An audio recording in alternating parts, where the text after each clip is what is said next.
नमस्कार, मी गुरुप्रसाद जाधव आणि आता वेळ झाली आहे पुढारी न्यूजवरती चर्चेचा धुरळा उडवण्याची।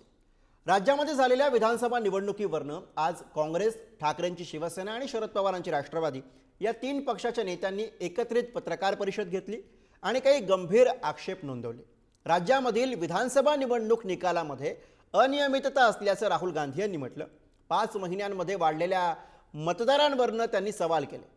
महाराष्ट्रामध्ये लोकसंख्येपेक्षा जास्त मतदार असल्याचं राहुल गांधी यांनी म्हटलं। तसंच आम्हाला नाव आणि पत्त्यासह मतदार यादी हवी आहे अशी मागणी पुन्हा एकदा राहुल गांधी यांनी केली। ही मागणी आपण यापूर्वी अनेकदा करून सुद्धा निवडणूक आयोगाने ती दिलेली नाही असंही त्यांनी यावेळी सांगितलं। तर विरोधकांच्या आरोपांवरती राज्याचे मुख्यमंत्री देवेंद्र फडणवीस यांनी स्वतः प्रतिक्रिया दिलेली आहे। दिल्ली निवडणुकीच्या भीतीने हे आरोप होत असल्याचं फडणवीस म्हणाले। पण या निमित्तानं आपल्याला चर्चा करावी लागेल की मतदानामध्ये घोळ आहे की हा फक्त संशय कल्लोळ आहे, आणि याच विषयावरती आज आपला चर्चेचा धुरळा। हम आपसे सिर्फ महाराष्ट्र की वोटर लिस्ट, लोकसभा की फाइनल वोटर लिस्ट, विधानसभा की फाइनल वोटर लिस्ट, आप ये लिस्ट हमें नहीं दे रहे। आणि याच विषयावर चर्चा करण्यासाठी आपल्या सोबत आज मान्यवर पाहुणे आहेत। आपल्या सोबत आहेत काँग्रेसचे माजी आमदार मोहन जोशी, भाजपचे माजी आमदार मधु चव्हाण आपल्या सोबत आहेत, आणि आपल्या सोबत ज्येष्ठ राजकीय विश्लेषक हेमंत देसाई सर सुद्धा आहेत। सगळ्या मान्यवर पाहुण्यांचे स्वागत आहे। मी सगळ्यात आधी चर्चेला सुरुवात करताना ज्येष्ठ राजकीय विश्लेषक हेमंत देसाई सर यांच्याकडे जातो।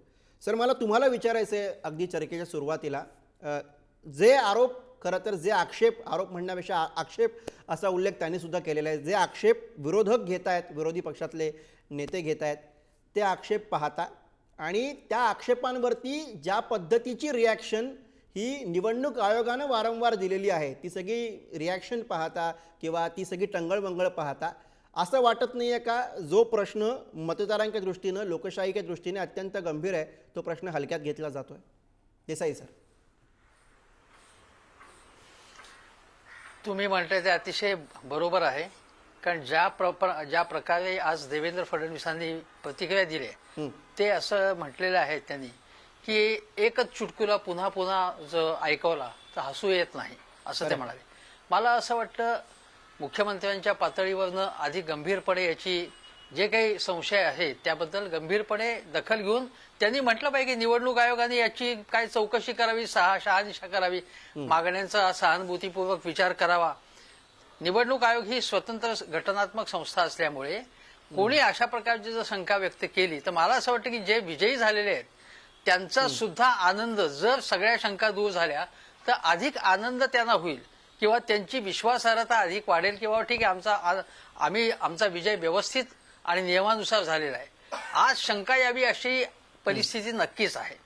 म्हणजे काहीतरी ईव्हीएम करायचं, मग विजय झाल्यावरती ईव्हीएम, पराभूत झाल्यावरती बोलायचं नाही, किंवा अशा प्रकारची जी काही थिल्लर टीका होती त्याच्या पलीकडे जाऊन याच्याकडे बघितलं पाहिजे। 3 महत्वाचे प्रश्न त्यांनी जे उपस्थित केले राहुल गांधींनी, ते त्यांनी संसदेमध्ये, लोकसभेमध्ये भाषण करताना उपस्थित केले होते। एक काय झालंय की महाराष्ट्राची जी लोकसंख्या आहे आणि एकूण वोटर्सची संख्या आहे त्यापेक्षा मतदार जास्त दाखवलेले आहेत, हा पहिला आक्षेप आहे। दुसरी गोष्ट असे त्यांनी म्हटले की ज्या ठिकाणी काही उदाहरणं देऊन त्यांनी सांगितलं की ज्या ठिकाणी ऍडिशन्स म्हणजे मतदारांची संख्या वाढलेली आहे, आता आमची मतं सारखीच राहिलेली आहेत महाविकास आघाडीची, जेवढी साधारण मागे पुढे थोडंफार झालेलं आहे, पण जी ऍडिशन झाली आहे ती सगळी त्याचा सगळा फायदा भाजपला झालेला आहे किंवा महायुतीला झालेला आहे, हे शंका घेण्यासारखी परिस्थिती आहे।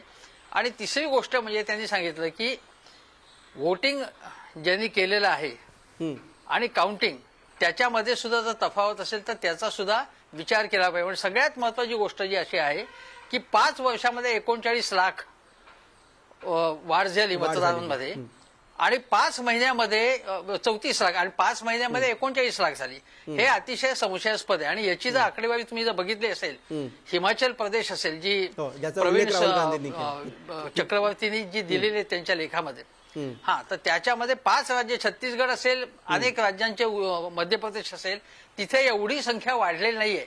महाराष्ट्रातच यापूर्वी एवढी वाढली नव्हती, याच वेळी एवढी वाढलेली 5 महिन्यामध्ये, पण ती 5 महिन्यात एवढी वाढणार आहे अशा बातम्या कोणाला काही पत्ताच नव्हता, एवढी वाढलेली संख्या। त्यामुळे हे नक्कीच संशयास्पद आहे आणि या प्रश्नांची उत्तरं दिली पाहिजेत असं मला वाटलं, जी त्याच्यावरती केवळ काही सारवासारव करणं, धूळफेक करणं खरोखर. उपयोगाचं नाही. दुसरी गोष्ट म्हणजे प्रकाश आंबेडकरांच्या पक्षाने सुद्धा बीबीएसने न्यायालयात जाऊन याचे संबंधी थेट आरोप लावलेले आहेत आणि आता ते न्यायालयाने सुद्धा नोटिसा पाठवलेल्या आहेत. न्यायालयाने ते प्रकरण असं फेकून दिलेलं नाहीये, दखल घेतलेली आहे. तेव्हा याची गंभीर दखल घेण्याची गरज आहे. कारण एकूणच निवडणूक ज्या पद्धतीने घेतली जाते, म्हणजे आता सुप्रियाताईंनी सांगितलं की तुतारी आणि ट्रम्पेट याबद्दल आक्षेप घेतलाय, पण प्रत्यक्षामध्ये जे झालं ते व्हायचं ते झालंच. आणि साताऱ्यामधले उदाहरण आहे, आपल्याला बोलकं उदाहरण आहे आणि एका मंत्र्यांनीच हे मान्य केलेलं आहे की आम्हाला या गोंधळाचा फायदा झालेला आहे. तर यासारखे जे प्रश्न आहेत त्याची गंभीर दखल घेऊन यापुढे असं होणार नाही असं पाहिलं पाहिजे असं मला वाटतं. खरंय, गंभीर दखल तुम्ही म्हणताय त्याप्रमाणे घेतली न जाणं हा या सगळ्यामध्ये मला महत्त्वाचा मुद्दा वाटतो. मी मोहन जोशी यांच्याकडे जातोय. काँग्रेसचे माजी आमदार मोहन जोशी या चर्चेमध्ये आपल्यासोबत आहेत. मोहन जोशीजी, मला तुम्हाला पण हेच विचारायचं आहे की आता जे काही प्रमुख आक्षेप राहुल गांधी, सुप्रिया सुळे, त्यानंतर संजय राऊत यांनी पत्रकार परिषदेत मांडले, त्या आक्षेपांनंतर ज्या रिॲक्शन येत आहेत आता, त्या रिॲक्शन खरं तर हे सांगणार आहेत की सरकार काही गांभीर्याचा विचार करणार नाहीये बहुधा, किंवा निवडणूक आयोग सुद्धा गांभीर्याने विचार करताना दिसत नाहीये. असं असं असं कुठेतरी तुम्हालाही जाणवतंय? निश्चितपणे जाणवतंय. कारण महाराष्ट्रातील विधानसभेच्या निवडणुकीच्या निकालानंतर महाराष्ट्रातील सर्व प्रमुख विरोधी पक्षाच्या नेत्यांनी दिल्लीमध्ये निवडणूक आयोगाकडे एक लेखी तक्रार केली आणि ज्या गोष्टी आज आमचे नेते खासदार राहुल गांधी, सुप्रियाताई आणि संजय राऊत साहेबांनी पत्रकार परिषदेमध्ये ज्याचा उल्लेख केला, त्या सर्व लेखी स्वरूपामध्ये निवडणूक आयोगाकडे आम्ही त्याची हे केली. पण दुर्दैव असं आहे की या भारतीय लोकशाहीमध्ये निवडणूक आयोग हे स्वायत्त संस्था म्हणून गेले अनेक वर्ष ही परंपरा आपल्या देशामध्ये राहिली. परंतु सध्याचे जे निवडणूक आयुक्त आहेत राजीव कुमार यांनी पत्रकार परिषदेमध्ये उत्तर देताना त्या लेखी स्वरूपामध्ये केलेल्या मागणीला उत्तर न देता टोळवाटोळी करायची आणि शायरी करत बसायचं पत्रकार परिषदेमध्ये, ही परंपरा किंवा ही जी एक निवडणूक आयोगाची एक जो आदर्श असा निवडणूक आयोग या देशामध्ये होता आणि आजचं जे निवडणूक आयोग आहेत हे एका सत्ताधारी पक्षाचं बाहुलं म्हणून काम करत आहेत, अशी भावना महाराष्ट्रातील जनतेची झालेली आहे. खरं म्हणजे लोकशाहीमध्ये जिवंतपणा जो असेल, निवडणुका या खुल्या पद्धतीने निष्पक्षपातीपणे आणि सर्व म्हणजे सत्तारूढ पक्ष असेल किंवा विरोधी पक्ष असेल या सर्वांना मान्य होईल अशा पद्धतीने होणं आवश्यक असतं. आणि आज ज्यावेळेला राहुल गांधींनी या गोष्टीचं काल 2 दिवसापूर्वी लोकसभेच्या सर्वोच्च जे संसद आहे त्या संसदेच्या सभागृहामध्ये सुद्धा ही भूमिका मांडली, त्याला या देशाचे जे लोकसभेतील नेते आहेत पंतप्रधान नरेंद्र मोदी यांनी उत्तरच्या भाषणामध्ये सुद्धा त्याचा साधा उल्लेख पण नाही केला. आणि आज पत्रकार परिषदेनंतर जर या राज्याचे मुख्यमंत्री ज्या पद्धतीने अतिशय म्हणजे त्यांना लोकशाहीवरचा विश्वास नाही आहे, त्यांना निष्पक्षपणे खुल्या पारदर्शक निवडणुका नको आहे, मला मनाला एक आनंद असा वाटला असता तर माननीय मुख्यमंत्र्यांनी जर हे उत्तर दिलं असतं की नाही, विरोधी पक्षांनी ही भूमिका घेतली असेल तर निवडणूक आयोगाने याची चौकशी करावी आणि खरंच जी काय माहिती असेल ती आकडेवारी ही जनतेपुढे ठेवावी, म्हणजे मतदारांचा या निवडणुकीच्या पद्धतीवरचा विश्वास राहील, ही खरी अपेक्षा त्यांच्याकडनं होती. बरोबर, आणि त्या अपेक्षेची पूर्तता होताना दिसत नाही. मी मधू चव्हाण उत्तर देणं. जोशी, मी मधू चव्हाण यांच्याकडे जातो, त्यांनाही आपण या चर्चेमध्ये आणूया. मला आपल्याला अर्थातच त्यांच्याकडनंही समजून घ्यावं लागणार आहे की नेमकं काय होतंय. मधू चव्हाणजी, हे बघा, जोपर्यंत ही चर्चा किंवा हे आरोप प्रत्यारोप या पातळीवरती होते की ईव्हीएम मध्ये काहीतरी गडबड आहे, मग म्हणायचं की जिंकले की ईव्हीएम चांगलं आणि हरले की ईव्हीएम वाईट, आता याच्या पलीकडे गेलेली. आता जे आक्षेप विरोधक मांडतायत ते गंभीर स्वरूपाचे आहेत, विचार करण्याजोगे आहेत. कुठल्याही एक साधारण माणसाला त्याच्यावरनं काही प्रश्न पडतील की बाबा प्रौढ लोकसंख्या इतकी असताना त्याच्यापेक्षा जास्त मतदार कसे, असं जर का कोणी म्हणत असेल डेटा दाखवून तर त्याला प्रश्न पडतील. वाढलेले जे काही मतदार आहेत त्यांच्यामुळे निकाल बदलतोय असं जर का कोणी सांगत असेल, तसे आकडे दाखवत असेल तर त्याला प्रश्न पडतील. या प्रश्नांचं निरसन होणं हे भाजपच्या दृष्टीनं, तुमच्या पक्षाच्या दृष्टीनं सत्ताधारी म्हणून तुम्हाला महत्त्वाचं वाटतंय का मुळात? हा माझा पहिला प्रश्न आहे तुम्हाला. मुद्दा असा आहे की पहिल्यांदा मी मोहन जोशी माझ्या बरोबर होते, मी त्यांचं अभिनंदन करतो आणि टीव्हीवर का होईना तुमचं दर्शन झालं. माझे मित्र हेमंत देसाई हे सुद्धा ज्येष्ठ पत्रकार आहेत आणि अतिशय त्यांना शांतपणे मांडलं. म्हणजे 11 स्थळीपणा केला नाही आपल्या टीव्हीवर, हे मला फार बरं वाटलं आणि चर्चा अशाच झाला पाहिजेत. आणि म्हणून त्या दोघांबद्दल पूर्ण आदर ठेवून सांगतोय मी, जबाबदारीने बोलतोय असं माझं मत आहे. त्यांना कदाचित भेदभाव. मुळात राहुल गांधींच्या कुठल्याही वक्तव्याची दखल घ्यावी इतकं ते परिपक्व नाही आहे. आपण ते विरोधी पक्ष नेते झाले किंवा काँग्रेसचे अध्यक्ष असताना, कार्याध्यक्ष असताना, उपाध्यक्ष असताना त्यांना जर जनतेनं गांभीर्याने घेतलं असतं तर याचे निकाल वेगळे लागले असते. म्हणजे मी माननीय स्वर्गीय श्रीमती इंदिरा गांधी, राजीव गांधी, चंद्रशेखरजी, अटलजी, अडवाणीजी, सुषमा स्वराज, शरद पवार साहेब लोकसभेमध्ये एकापेक्षा मातब्बर विरोधी पक्ष नेते होते. इतक्या खालच्या पातळीचा पोरकट आरोप त्यांनी कधी केला नसेल. मुळात महाराष्ट्राची लोकसंख्या जी आहे त्याच्यापेक्षा जास्त मतदार आहेत हे बोलणं हास्यास्पद आहे.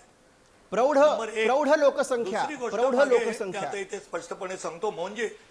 नाही ना, मला बोलू दे ना आता. तुमच्या सर, दोघांच्या बोलताना मी शांत होतो. हो बोला एकही शब्द बोललो नाही. बोला बोला ते शांत, मला बोलू दे ना माझं. बोला सर, पूर्ण करा. मुळात मुद्दा असा आहे की जर आम्हाला अशा तऱ्हेचं काहीतरी लोकशाही धाब्यावर बसवले, इकडे बसवले, ज्यांनी सगळा देश, ज्यांनी सगळा पक्ष एका कुटुंबाभोवती फिरवलं, त्यांनी लोकशाहीची भाषा करू नये. जाऊ दे, तो आता या दोघांची चर्चा करण्याचा विषय नाही. मूळ मुद्दा असा आहे, जर आम्हाला खरोखरच वाममार्गाने काहीतरी तांत्रिक चोका करून, काहीतरी गफलत करून निवडणूक यायचं असेल तर ज्या केरळमध्ये आम्ही त्या ठिकाणी हजारो कार्यकर्ते गमावले, पंडित दीनदयाळांचं मृत्यूचं बीज हे केरळच्या 1969च्या जनसंघाच्या अधिवेशनात रोवलं गेलं कम्युनिस्टांकडून. तिथे आम्ही तो प्रकार केला असता. ज्या तामिळनाडूमध्ये हिंदू धर्मातून केवळ मिरवणूक काढली कुठली तरी देवाची म्हणून त्या महिलेला अटक केली, तिथे आम्ही गेली 70 वर्ष प्रयत्न करतोय 4 खासदार निवडून आणावेत, 5-50 आमदार निवडून आणावेत. तिथे आम्ही ते केलं असतं. जिथे हिंसाचार आणि अतिशय तिरस्काराने राज्यकर्त्यांकडे बघावं त्या पश्चिम बंगालमध्ये आम्ही केलं असतं. ज्या काश्मीरच्या खोऱ्यात, मी श्रीनगर म्हणत नाही आहे, तिथे आम्ही त्या ठिकाणी 70 वर्षात वाममार्गाने किंवा त्या ठिकाणी मशीनचा उपयोग करून केला असता. मुळात मी मोहन जोशी साहेब आपल्याला आणि हेमंत जोशी माझे मित्र आहेत त्यांना सांगतो, ज्या वेळेला जे मतदार वाढले त्याचं उत्तर देतो मी आपल्याला. हो सर. ज्या वेळेला लोकसभेमध्ये आमचा पराभव झाला, आम्ही चिंतन केलं आणि प्रत्येक बूथ मागे 10% मतदार वाढवायचे, 10 मतदार वाढवायचे प्रत्येकाने, ही प्रत्येक कार्यकर्त्यावर जबाबदारी दिली. म्हणजे 4-5% जर मतदान वाढलं तर आपण त्या ठिकाणी जिंकू शकतो. मी फार गांभीर्याने राहुल गांधींना घेत नाही, परंतु त्यातल्या त्यात बाकीचे जे, आणि तुम्ही तर संजय राऊतांचं नाव तुमच्या टीव्हीवर घेताय, तुमचा अधिकार आहे. तुमचं त्या ठिकाणी पाहणारे व्ह्युअर्स कमी होतील साहेब. समाजताना काही मानत वगैरे काही नाही आहे. नाही, आपण व्ह्युअरशिपसाठी चर्चा करत नाही. आपण व्ह्युअरशिपसाठी चर्चा करत नाही. माझा ऐका, ही चर्चा पारदर्शकतेसाठी आहे. मला तुम्ही वेळ द्या ना प्लीज, माझी विनंती आहे. नाही, मला माझी विनंती, माझं पूर्ण ऐका. माझं बोलणं झाल्यावर तुम्ही अँकर म्हणून किंवा माझ्या मित्रांनी खोडून काढावं ना. मला पूर्ण करायला तुम्ही द्या. मध्येच तुम्ही त्या दोघांना रोखलं नाही, मला कसं मध्ये रोखताय? बरोबर नाही ना. आणि म्हणून मला असं म्हणायचंय की ते एक मतदार आम्ही वाढवले. लोकसभेमध्ये आमचा पराभव झाल्यानंतर आमचा त्या ठिकाणी काहीतरी वेगळ्या पापकर्म केलं निवडणुकीत किंवा काही तांत्रिक चुका घडवून आणल्या असं आम्ही बोंबलत बसलो नाही. आम्ही आता विजयी झालेलो आहोत महाराष्ट्रात 132+5 आणि 232, तरी आम्ही 1.5 कोटी मतदारांचं त्या ठिकाणी आणि जनतेपर्यंत जाऊन आमचे सक्रिय सदस्य करावेत यासाठी धडपडतोय. मोहनराव, तुम्ही जुने कार्यकर्ते, तुमच्याबद्दल मला खूप आदर आहे. सभागृहात तुम्ही अतिशय शांतपणे बोलायचं आहे. संघटनेकडे लक्ष द्यायला सांगा नेत्यांना, मग सगळं बरोबर होईल. बरं, मोहन जोशीकडनं उत्तर घेतो. मधू चव्हाणजी, त्यांना बोलायचं आहे. तुम्ही जे आक्षेप घेतात त्यांना बोलायचं आणि आहे. म्हणून दुसरी गोष्ट अशी, आणि इलेक्शन एकच मुद्दा बोलतो. माननीय मुख्यमंत्र्यांनी, बोला ना साहेब, माननीय मुख्यमंत्र्यांनी, प्रधानमंत्र्यांनी उत्तर कशाला द्यावं? या चर्चेला शून्य किंमत आहे. आणि याला जर उत्तरच द्यायचं असेल, एकच वाक्य बोलतो, उत्तर द्यायचं असेल तर इलेक्शन कमिशन देईल. आणि तुमच्याकडे जर एवढे कागदोपत्री जर फॅक्च्युअल असेल, त्या ठिकाणी आवश्यक सगळे पुरावे आहेत, हायकोर्ट आहे, सुप्रीम कोर्ट आहे, या देशाचं कोर्ट आहे अजून.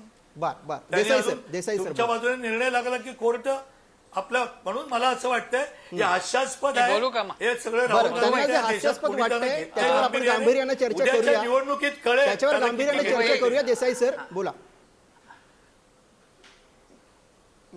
मी असं म्हणतो की मुद्दा सोडून फापट पसारा कसा मांडला हे आता मी ऐकलं. बर आता केरळचा तामिळनाडूचा इथे काही संबंध नव्हता. पॉइंटला उत्तर द्या तुम्ही की अचानकपणे एवढ्या प्रमाणामध्ये मतदार कसे वाढले जे अन्य राज्यामध्ये वाढले नाहीत. हे कबूल करतो की तुम्ही आम्ही कार्यकर्त्यांनी केले काम मतदार ते केलं, घरोघर जाऊन. जास्तीत जास्त मतदार लोकसभेनंतर केलं पण एवढ्या प्रमाणामध्ये आज तक आहेत महाराष्ट्रामध्ये कधीही मतदार इतके वाढलेले नव्हते. याचं पॉइंट बाय पॉइंट तुम्ही उत्तर दिलं पाहिजे. दुसरी आणि ही कोर्टात केस गेलेली आहे तेव्हा राहुल गांधीचं नेतृत्व कसं होतं, कसं थिल्लर आहे किंवा हा काही मुद्दा नाही.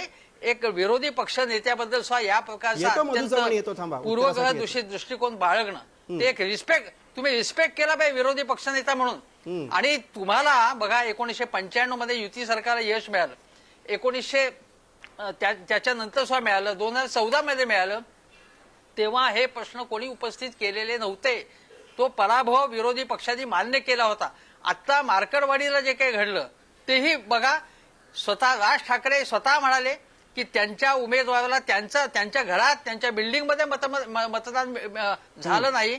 अनेक गोष्टी आहेत. मतदार यादी कशी फुगवण्यात आली, नंतर जे डिलिशन झालं ते विशिष्ट जे समाज घटक आहेत जे काँग्रेसला किंवा महाविकास आघाडीला मतदान करतात त्यांच्यामध्ये डिलिशन झालं. जे ऍडिशनल मतं झाली ती सगळी भाजपला किंवा महायुतीला पडली. हे सगळं संशयास्पद आहे.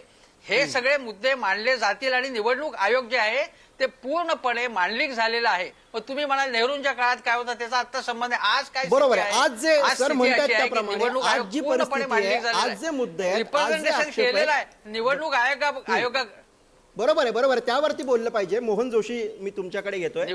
आता राहुल गांधी यांनी हे मुद्दे मांडले म्हणून राहुल गांधी कोण आहेत काय आहेत अशी लेबल लावून त्यांना पोरकट म्हणा किंवा काय म्हणा असे सगळे प्रकार होत राहतील, ते होऊ द्यात. पण याच्या पलीकडे जाऊन मला प्रश्न विचारायचा आहे की लोकांच्या मनामध्ये जो संशय कल्लोळ निर्माण झालेला आहे. म्हणजे कधीतरी मार्कडवाडीवरनं तिथे जानकर आवाज काढतात, तिकडे विरोधी पक्षनेते स्वतः राहुल गांधी तिथे जाऊन बोलत असतात.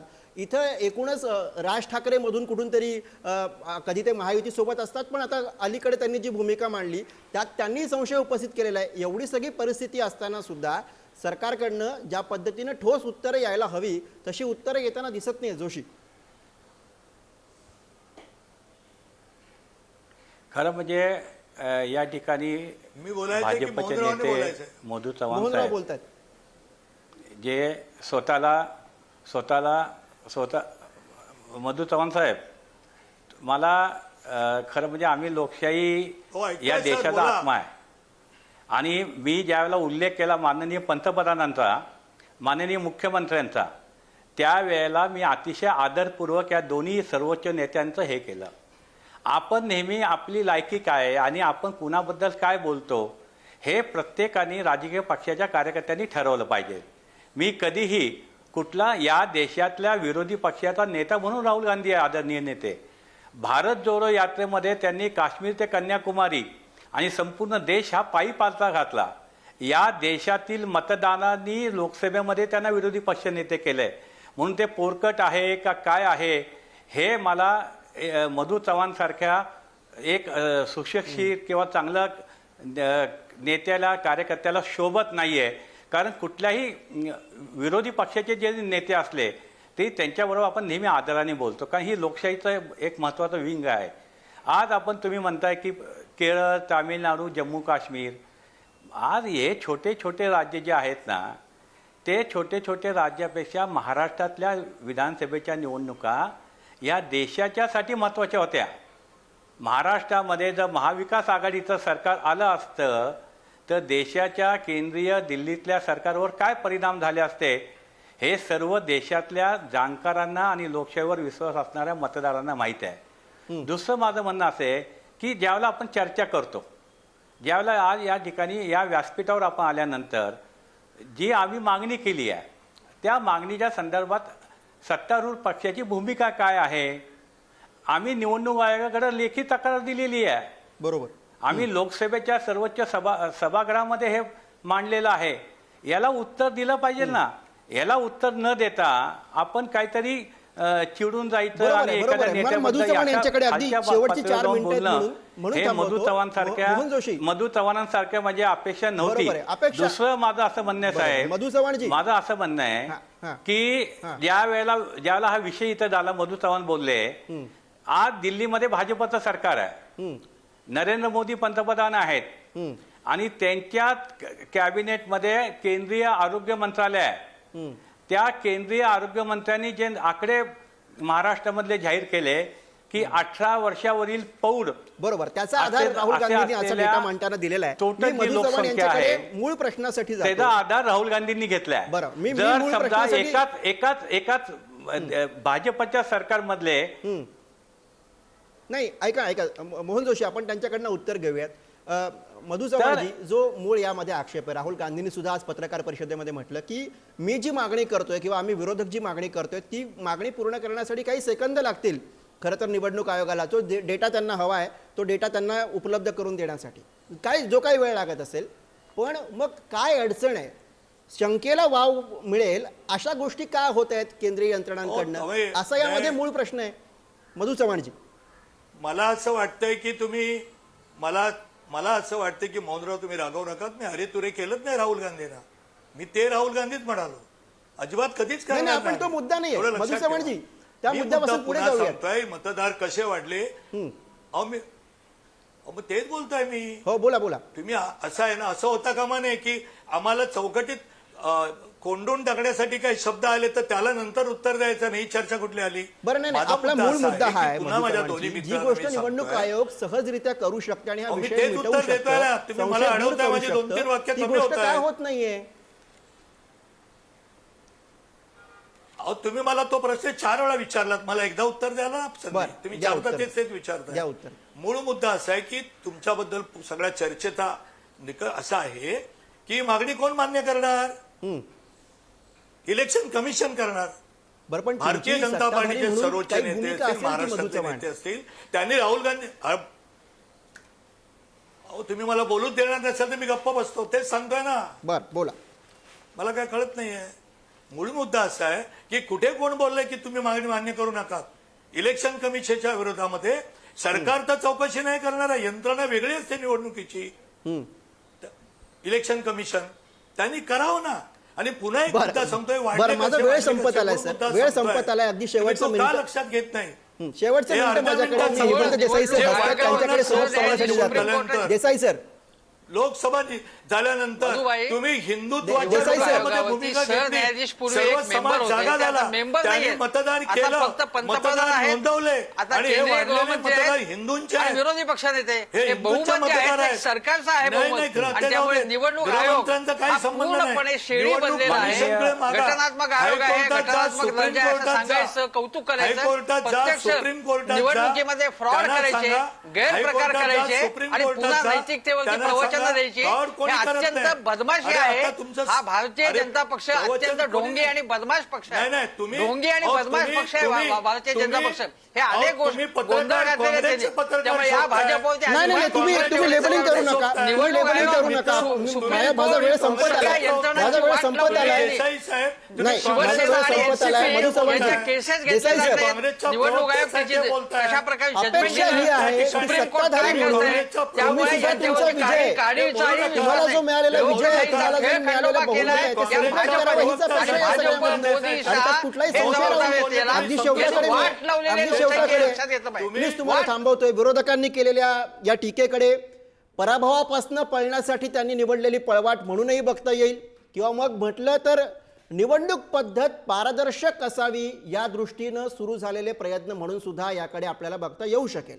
आता या सत्तेतल्या आणि विरोधातल्या राजकीय पक्षांपेक्षा सुद्धा निवडणूक आयोगाची भूमिका यामध्ये मोठी असेल. निवडणूक प्रक्रियेमध्ये कुठल्याही संशय कल्लोळाला वाव नाही, हे निवडणूक आयोगाला आपल्या स्पष्टीकरणामधनं आता सांगावं लागेल. आणि या सगळ्या आक्षेपांचं दूध का दूध आणि पाणी का पाणी करावं लागेल, कारण हे मत देण्यासाठी विश्वासानं घराबाहेर पडणाऱ्या जनतेच्या दृष्टीनं अत्यंत महत्त्वाचं असेल. आणि हा विचार या सगळ्याच्या मुळाशी व्हायला हवा ही अपेक्षा करूया. आजच्या या चर्चेसाठी सगळ्या मान्यवर पाहुण्यांनी आपल्याला वेळ दिला त्याबद्दल सगळ्या पाहुणे मंडळींचा आभार. चर्चेच्या या धुळ्यामध्ये आज आपण इथेच थांबतोय. बघत राहा पुढारी न्यूज.